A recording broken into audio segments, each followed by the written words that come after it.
Le nouveau gouverneur de la province du Nord Kivu vient de prendre fonction en remplacement du général-major Peter Chirimwami, tué au front près de Goma. Le général-major Kakule Somovariste vient d'installer provisoirement son bureau en ville de Beni. C'est à partir d'ici où il doit coordonner tous les efforts et stratégies militaires afin de récupérer les zones aujourd'hui sous l'emprise du M23, le groupe armé soutenu par l'armée rwandaise. Il appelle les officiers militaires et les volontaires pour la défense de la patrie VDP à ne pas céder au désespoir, mais à capitaliser leur situation actuelle pour reconquérir toutes les zones encore sous occupation de l'ennemi.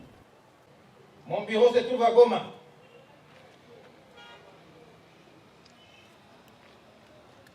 Je veux m'y installer le plus tôt possible.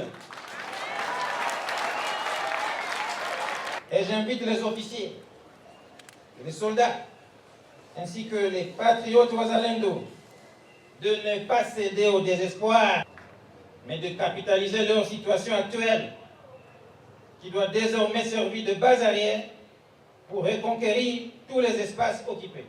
La flamme de la résistance congolaise ne doit plus jamais s'éteindre et ne s'éteindra jamais.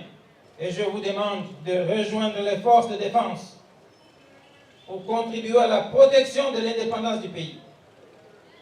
Et consolider les acquis de nos pères, des pères de l'indépendance, consistant à garder la République une et indivisible dans ses frontières de 1960. Plusieurs défis attendent le nouveau gouverneur du Nord Kivu.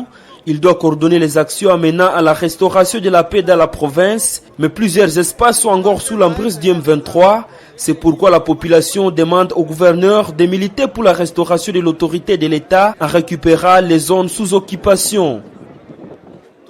Nous savons qu'il est capable de finir la guerre. C'est pourquoi nous voulons qu'il ne soit pas toujours assis dans son bureau, mais qu'il travaille, notamment déployer des militaires partout, pour nous permettre d'accéder dans nos champs et reprendre le travail.